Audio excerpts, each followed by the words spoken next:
Hi, I'm Lita Leapin. And I'm Jim Gordon. And welcome to another edition of Our City Tonight. Well, folks, we're at a place that has kind of become home for us over the last 2 or 3 months. It's Hydra Restaurant in the Exchange Hotel. We're, of course, in the very cool Cabana Lounge. Yes, we love it here, but later on in the show, we're going to find out what's new at Hydra, in particular, some of their new wines available. Can't wait, because they always let us sample. We're going to get right to the show, but first, please watch this.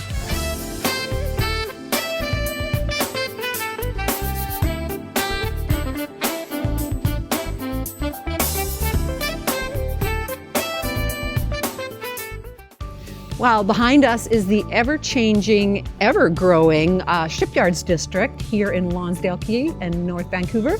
But we want to take a moment to welcome a brand new partner to our city tonight, the Richmond Sentinel. You can check out local news, international news. You can check out entertainment and human interest stories. The Richmond Sentinel is available in print and online. They're our new partner. They're going to be sponsoring some of the segments we do in each episode, including this one we're going to look at right now as we return to showcase once again in our ongoing series, the Whistler Film Festival. Let's head back up there and interview a very cool actor.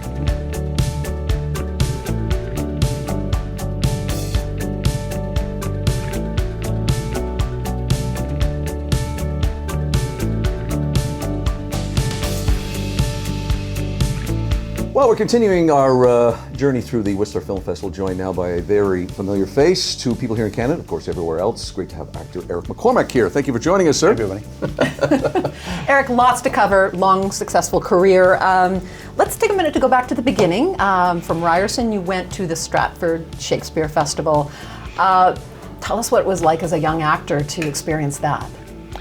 Well, growing up, it was all about television, and then when I started in theater in high school, everything changed, and suddenly by the time I got to Ryerson, it was all about Shakespeare. It was all about, I've got to get to Stratford. And I did. I actually left Ryerson about 2 months early because I got an apprenticeship. And I mean, those 5 years really are my college years, my formative years as a grown-up. As an actor, I had no lines the first year because you're carrying the spear. Carrying the spear.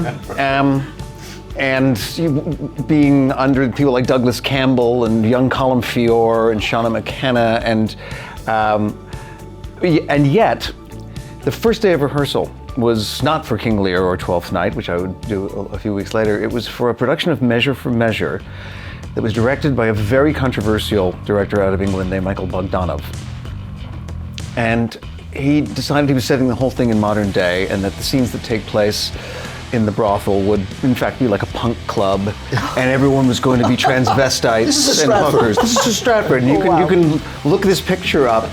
Myself and the other young apprentice were dressed Frankenfurter-like in this full leather, and we sang. I mean, it was incredible. We had to do all our own rock and roll makeup. Some of the other actors at the festival were not delighted that this was taking, but this was the show that got all the attention that season. Yeah. Someone, I think the Montreal paper thought it was brilliant, the Toronto paper hated it, I can't remember, but it got just a lot of talk, and it was the greatest way to start one's Shakespeare career. And then also that year, it was John Hirsch's last year you were there when he was there. I was there for his last year, and he decided to blow it out and took Lear and Twelfth Night on tour of the United States for 3 months. So there I am, I'm 21, making tour money, just carrying a spear and understudying Colum in Twelfth Night. And we went to Washington and Seattle and Los Angeles we played, and Florida for 5 weeks. That was bizarre. No one in Florida wants to see Shakespeare. They think they do. A dinner theater. They think they do. They go to this. They're all 100 years old, and every night somebody would shout out, "I can't speak louder." One night somebody yelled out, "Speak English!" And Teddy Atienza was playing Fester, and he said, "This is I probably shouldn't swear anymore." We can believe that. But that was an amazing thing. And then John Neville came in, the great John Neville, God rest him, and who was a mentor to so many of us, so many young people just looked up to, and he brought me along very slowly. I got a few lines in the third season. I had a couple of good parts, and by the fifth season, I did a Three Sisters that he directed, and I have such great memories of that. So it was there's those 5 years, and then in the winters in between, I would play in Edmonton, in Winnipeg, in New Brunswick. So I had 10 straight years of theater that I would never trade.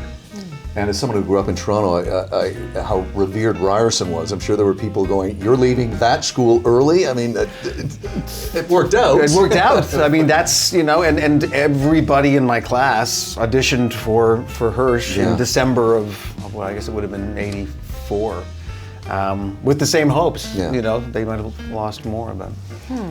You certainly put your time in a lot of shows. Of course, you find yourself in the late '90s being introduced to the character of Will and Grace.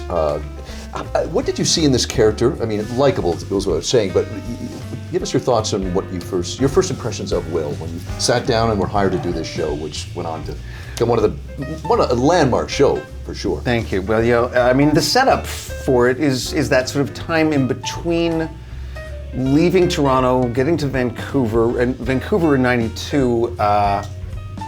I fell in love with the city, but I also worked in television a lot. A lot of it was American television, not always great. Yeah. A lot of guest stars on crappy shows, but I was getting a resume, and then I did Lonesome Dove here in Canada, which was Calgary for 2 years, and a Westerns. So I was building this television resume, and all the time through the '90s, I'm watching Seinfeld, and I'm watching Friends, and I'm watching Mad About You, and I'm thinking, that's really what I want. I really want a must-see TV, NBC comedy, and every year I'd audition, and there were pilots, and there were this and that. I auditioned for Friends. Did you really? Yes, for Schwimmer's role. I actually had to call back. I thought I was close. And then years later, when Jimmy Burrows, who directed all of Will and Grace, I said, Jimmy, I was actually pretty close on Friends. Yeah. And he said, honey, you were wasting your time. They wrote the part for Schwimmer. All right. But so by the time '97 came along, that's what I really wanted. It was a great sitcom. I ended up doing a pilot for a not great sitcom, the Jenny McCarthy Show. And Jenny McCarthy show. She had her own show for a season, and I was to play her kind of boss I was supposed to be an actor, and she was my assistant. And we did the pilot in the spring of '97. But I knew for sure it was a guaranteed year on the air. I knew it wasn't great, but at least I had work. And then about 3 weeks later, I was fired. I was summarily let go as I was shooting something else in Toronto. Were you too good of an actor, or was it? That's interesting. Your words, not mine. But it was something. Nothing against Jenny, but they cut the part. They wanted to go a different way with it. Okay. So, and this was an NBC show. So 7 months later, we're shooting the Will and Grace pilot, and Deborah and I were sitting on the couch, looking at each other, like, crap, did that just happen? Like, we just knew. It was one of those shows. And Warren Littlefield, who ran the network, walked up and looked at me and said, aren't you glad I fired you? Well, you do drama, comedy, but you also have been in the iconic musical, Music Man, so Broadway. Tell us the difference between doing episodic TV and doing your stage. Well, I mean, there's episodic television that is single camera. Will and Grace in any sitcom like that has an audience, so it's a real hybrid of my stage experience and the film experience that I was learning, and I love it. I mean, I've always said there's nothing better than being on a great sitcom, and there's nothing worse than being on a mediocre sitcom. You know, it's a great form, but only if the writing is crackerjack and the audience is on board.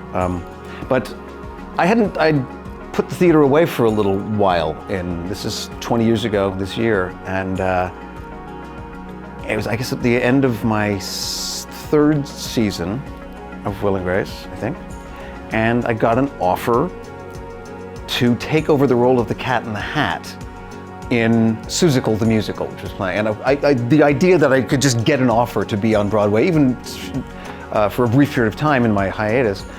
And so they're gonna fly my wife and I there and see the show. And this was entirely my own doing. I happened to read in Variety that the guy who'd been playing Harold Hill on The Music Man, Craig Bierko, was leaving the show. This was a Tony-nominated show that had opened last year. And I just said, can I also see The Music Man when I'm there? And they said, same producers. And they said, yeah, sure, of course. And afterwards, Janet and I went for a drink, and I just said, that's the one I want. And so I turned the musical down, and they said, well, you got to audition for Susan Stroman, who directed it. I said, great. And I came back 3 weeks later and did Trouble, and did a scene with Rebecca Luker, God rest her, and that's how The Music Man came about. And it was such an incredible production. I mean, 50 cast members, and a lot of them kids, like real kids, not adults playing kids. It was such a family. And to be able to sort of parachute into that show for 4 months and live that was heaven. Let's, before we let you go, let's talk a bit about your character Hank in the movie Drinkwater. We were talking on the red carpet last night about this film, and I was saying to you, I really love it when actors from this country who had achieved international success come home. I want to see more of that, and you've done that with this film. Tell our viewers that's what you're up here in Whistler for, and not to get a big award, which is great, but tell us about Hank. I just want to say it's been described as the most Canadian of all films made. It is, and without lots of beaver or maple syrup jokes. You know, it's Canadian because it's in Canada. It's unapologetically small town Canada. If Penticton is small town, but it's also not cliched. There's the poor side of town. There's the rich side of town. There's of course hockey. Hank's very into hockey. But Hank, what I loved about Hank is that he's a bit of a scoundrel. As I said to you last night, I don't think of him as a deadbeat dad, but he's definitely a deadbeat. He's a deadbeat. He's been ripping off the government for years by pretending to still be injured from some accident that never happened at the mill. He's just a big liar. He's in great shape. He's behind closed doors at home. He's in the best shape of all, and he's on a spin bike and everything, but when he leaves the house, he's on a scooter and with the thing, which I love. My mother-in-law has been in a scooter for about 10 years and bashing into things. And so I was sort of partly my mother-in-law in that movie, and partly my wife's Uncle Donnie. Somebody said, what's the impetus behind the character? I said, it's my wife's Uncle Donnie with Burton Cummings' mustache. Yes, you cannot deny that. That is Canadian. Hey, look for Drinkwater coming in 2022. Eric, thank you for taking the time to talk with us. Could talk all day. Appreciate you joining us. Cheers. Nice to be here. Thanks. This segment was sponsored by the Richmond Sentinel, providing news, entertainment, and human interest stories in print and online. Thanks for watching us on CHEK TV, but you can now check us out also on our YouTube channel, as well as CHEK Plus, which is the new streaming service. We're so hip. Great to be part of the streaming service. Look for Our City Tonight on all those platforms. Now let's get back to the show. He's an American film critic, film historian. He has written many, many books on cinema. It is a great thrill to have this man on. His new book is called Starstruck, My Unlikely Road to Hollywood. Our City Tonight welcomes Leonard Maltin. Leonard, thank you for joining us. My pleasure to be here. Good to have you, sir. I was telling you before we came on camera, your book was such a great read. You take us back to your earlier days when you were a kid. I got to say, I was amazed at what you were doing. I know it was an earlier time, but regardless of that, what you were doing, you're publishing magazines, you're interviewing great character actors from the golden era, and you're like 16. Talk to us a bit about how this all came together. You clearly had a love at a very young age. Yes, I did, but nobody knows where it came from. And including me in large part.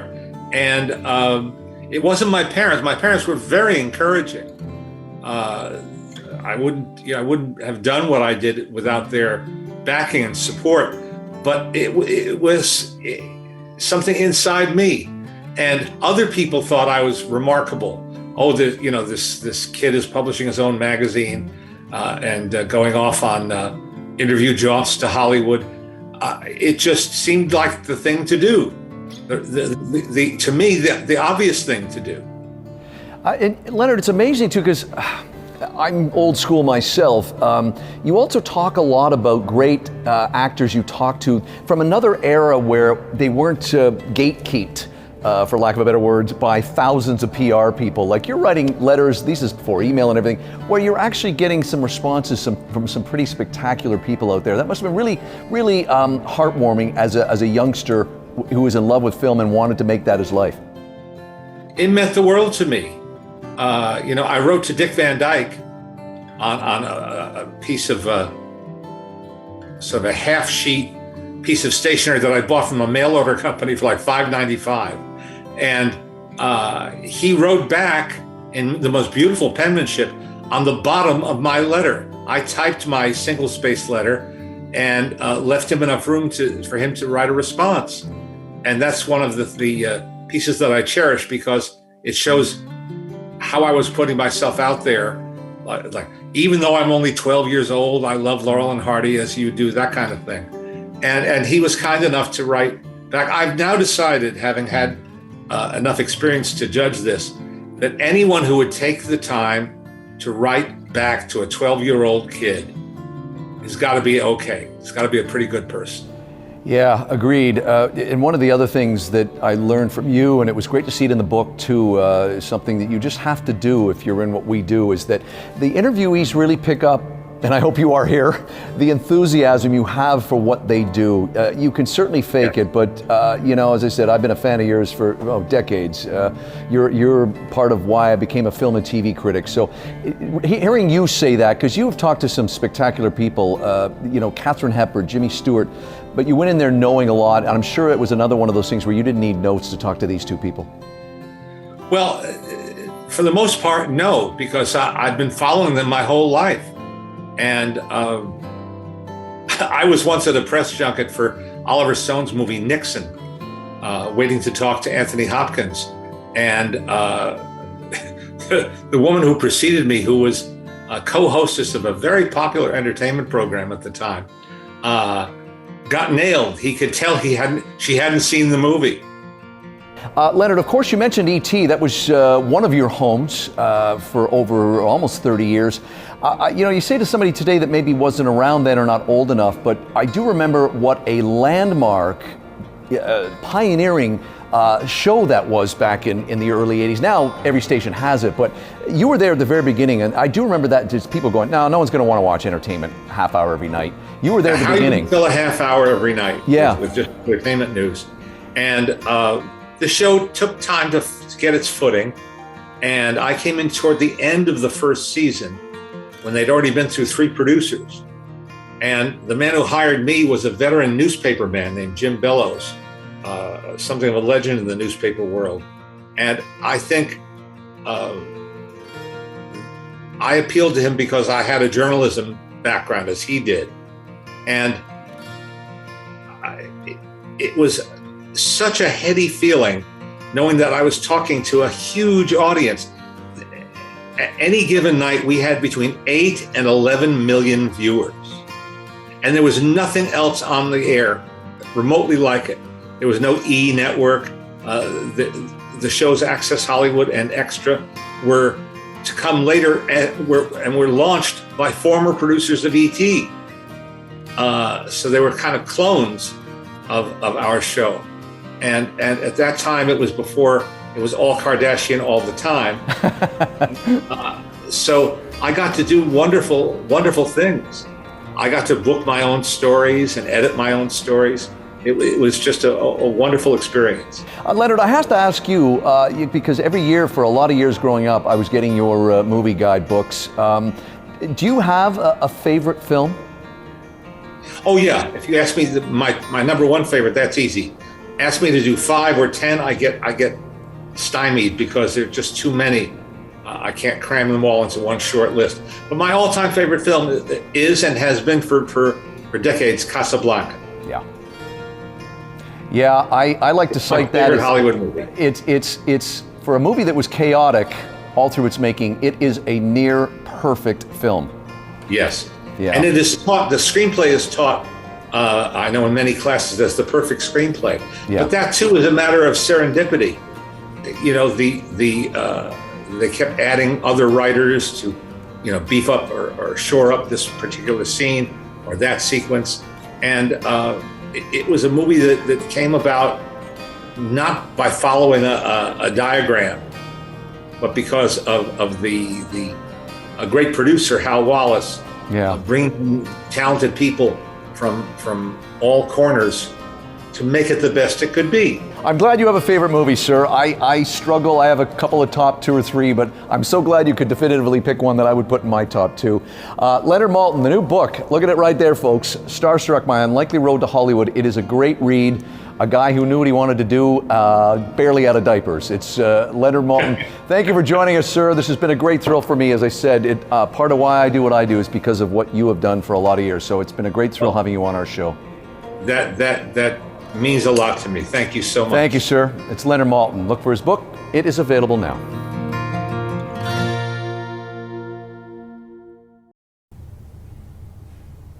In a daze, nothing feels the same. I look in the mirror, don't recognize his face. Why can't I get up to remove the coffee cup that's been sitting up on my dresser? Her emotional and captivating new single is Coffee Cup and debuted last November. It truly captures the everyday challenges of mental health. It is a great pleasure to welcome local singer-songwriter Haley Wallace. Welcome to Our City Tonight. Hi, thank you so much for having me. Wow, we were just saying it'd be so great to have you in person, but we understand everyone's comfort zone as these days continue for us, and we're hoping for so much more to change in moving into the future. But walk us through the journey you went on to write this incredibly moving song. I would say it was like relatively simple, kind of sad, actually, the more that you think about it. I had just come home from a long day's work to my family. I'm a mother of 2 kids, just totally depleted, exhausted, feeling very, very depressed.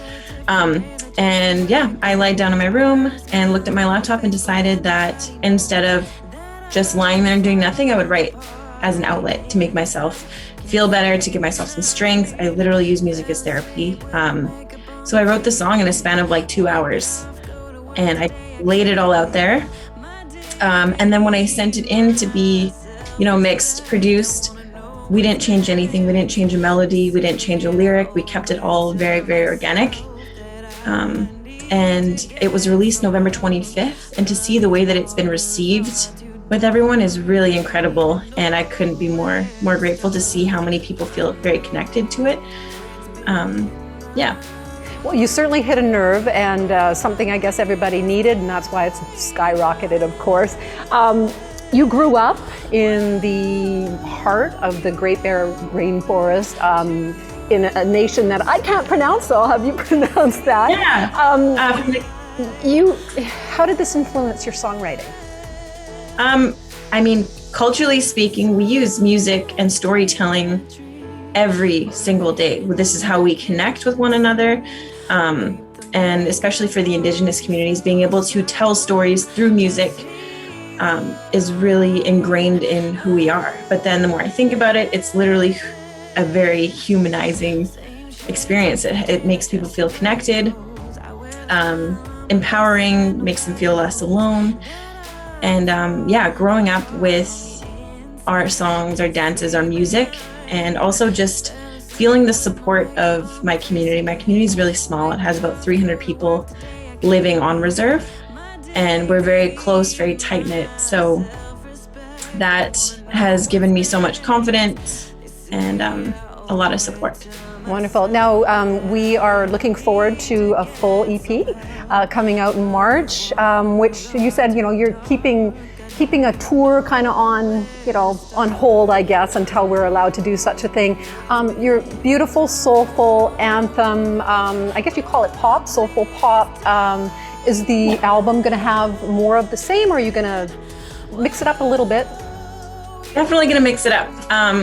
I was just having this conversation with someone. It's so hard to pick a specific genre that you're going to stick to, because music is just music. You want to, whatever it is that you feel or you connect with is something. Well, me specifically, that's what I'm going to be singing. So I'll have a little bit of a mixture, and I'm looking forward to it. Oh, we're all looking forward to that. So this is Haley Wallace. Her new single is Coffee Cup. Haley, where can people find this?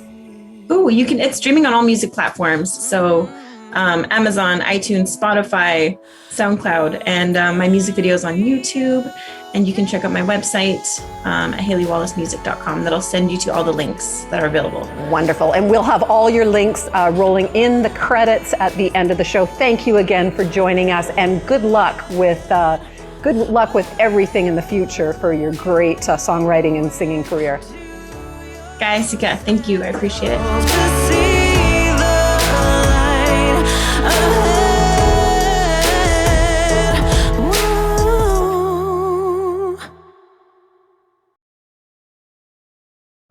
Don't forget to check out the print version of our TV show in Iconic Concierge magazine. That's right, Lita. We look back at some of the things that made us smile last year in Our City Tonight. Look for it in print and online.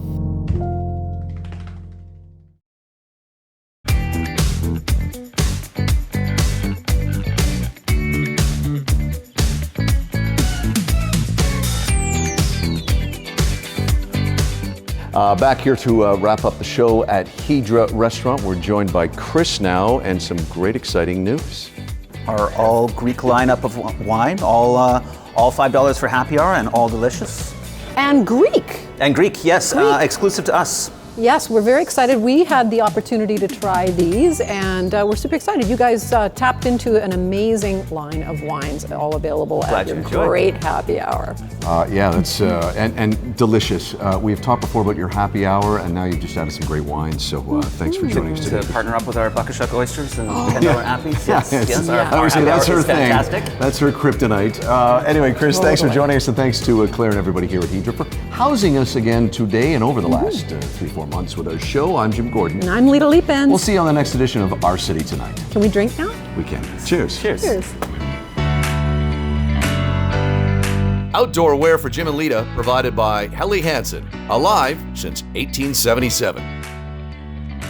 Soluzione Spa Products, a national luxury spa product distribution company located in North Vancouver, British Columbia. The Richmond Sentinel, providing news, entertainment, and human interest stories in print and online.